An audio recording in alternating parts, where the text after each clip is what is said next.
राज्यातील राजकारणातून या क्षणाची सर्वात मोठी आणि महत्त्वाची बातमी समोर येत आहे. गेल्या अनेक महिन्यांपासून ज्या निर्णयाची महायुतीमधील कार्यकर्ते आणि नेते चातकासारखी वाट पाहत होते, तो महामंडळ वाटपाचा तिढा अखेर सुटल्याची माहिती सूत्रांकडून मिळत आहे. होय, शिंदे सरकार, भाजप आणि अजित पवारांच्या राष्ट्रवादीमध्ये महामंडळाच्या जागा वाटपाचा फॉर्म्युला निश्चित झाला असून कोणाच्या वाट्याला किती टक्के जागा येणार याचे चित्र आता स्पष्ट झाले आहे. या नव्या फॉर्म्युल्यानुसार भाजपाला सर्वात मोठा वाटा मिळाला आहे, तर शिवसेना आणि राष्ट्रवादीला त्यांच्या संख्याबळानुसार प्रतिनिधित्व देण्यात आले आहे.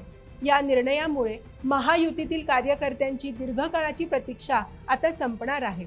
पाहूयात यावर एक खास सविस्तर रिपोर्ट. राज्यात महायुतीचे सरकार स्थापन होऊन अनेक महिने उलटले होते. सरकार स्थापन झाले, मंत्रिमंडळ विस्तारही झाला, पण राज्यातील विविध शासकीय महामंडळे, समित्या आणि प्राधिकरणांवरील नियुक्त्या रखडलेल्या होत्या. यामुळे सत्तेत सहभागी असलेल्या तिन्ही पक्षांमधील इच्छुक नेते आणि स्थानिक कार्यकर्त्यांमध्ये कुठेतरी नाराजी आणि अस्वस्थता पाहायला मिळत होती. मात्र आता या रखडलेल्या नियुक्त्यांबाबत अतिशय वेगवान हालचाली झाल्या आहेत. सूत्रांनी दिलेल्या खात्रीशीर माहितीनुसार महायुतीमधील प्रमुख तिन्ही पक्षांमध्ये महामंडळाचे अध्यक्ष, उपाध्यक्ष आणि सदस्य पदांच्या वाटपाचा अंतिम फॉर्म्युला ठरला आहे. हा फॉर्म्युला खालीलप्रमाणे निश्चित करण्यात आला आहे. भारतीय जनता पक्ष बीजेपी सर्वाधिक 48 वाटा, शिवसेना शिंदे गट 29% वाटा, राष्ट्रवादी काँग्रेस अजितदादा गट 22% वाटा, इतर छोटे घटक पक्ष एकूण 1% वाटा. हा फॉर्म्युला ठरवताना महायुतीमधील पक्षांचे विधानसभेतील संख्याबळ आणि त्यांचे राजकीय वजन यांचा प्रामुख्याने विचार करण्यात आला आहे.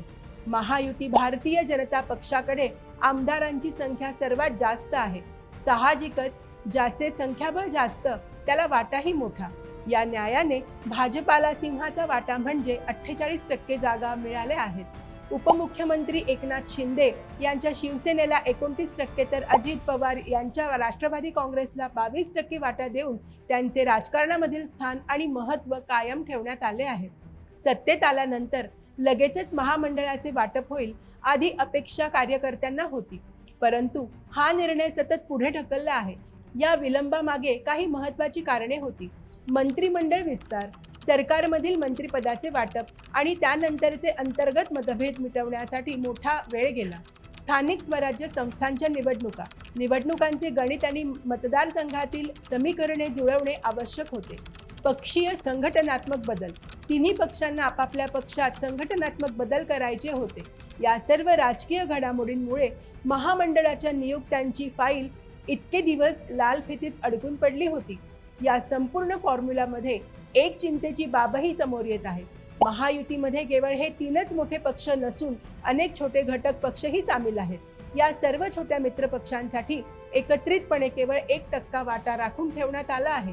त्यामुळे या छोट्या पक्षांमधील नेत्यांना आणि कार्यकर्त्यांना फारशी मोठी पदे मिळण्याची शक्यता कमी आहे. यामुळे मित्र पक्षांमध्ये आगामी काळात काही प्रमाणात नाराजी नाट्य पाहायला मिळू शकते, अशी ही चर्चा आता राजकीय वर्तुळात रंगू लागली आहे. दुसरीकडे गेल्या अनेक महिन्यांपासून कधी आमचा नंबर लागणार या प्रतीक्षेत असलेल्या भाजप, शिवसेना आणि राष्ट्रवादीच्या मुख्य कार्यकर्त्यांमध्ये मात्र आता समाधानाचे वातावरण आहे. महामंडळांवर अध्यक्ष किंवा सदस्य म्हणून काम करण्याची संधी मिळाल्यास आगामी निवडणुकांमध्ये पक्षाचे काम अधिक जोमाने करता येईल, असा विश्वास कार्यकर्त्यांना वाटत आहे. नियुक्त्यांचा मार्ग मोकळा झाल्याची बातमी येताच कार्यकर्त्यांमध्ये मरगळ झटकली गेली असून त्यांच्यात कमालीची उत्सुकता निर्माण झाली आहे. सूत्रांच्या मते या फॉर्म्युलाला तिन्ही पक्षांच्या वरिष्ठ नेत्यांकडून संमती मिळाली असली तरी अद्याप सरकारकडून याबाबत कोणतीही अधिकृत घोषणा करण्यात आलेली नाही. एकदा या फॉर्म्युलाला अधिकृत मंजुरी मिळाली की विविध महामंडळाच्या अध्यक्ष, उपाध्यक्ष आणि सदस्यांच्या नावांची घोषणा टप्प्याटप्प्याने केली जाईल. पहिल्या टप्प्यात महत्त्वाची आणि मोठी महामंडळे भरली जातील, तर दुसऱ्या टप्प्यात जिल्हा पातळीवरील समित्यांवर नियुक्त्या केल्या जातील, अशी शक्यता आहे. एकंदरीत पाहता आगामी विधानसभा निवडणुकांच्या पार्श्वभूमीवर महायुतीने घेतलेला हा निर्णय अत्यंत महत्त्वाचा मानला जाणार आहे. महामंडळाच्या माध्यमातून कार्यकर्त्यांना बळ देऊन निवडणुकीच्या रिंगणात उतरवण्याची ही महायुतीची रणनीती असू शकते. आता या जागा वाटपाच्या फॉर्म्युलानंतर प्रत्यक्षात कोणाकोणाची वर्णी लागते आणि मित्रपक्षांची नाराजी सरकार कशी दूर करते हे पाहणे महत्त्वाचे ठरेल.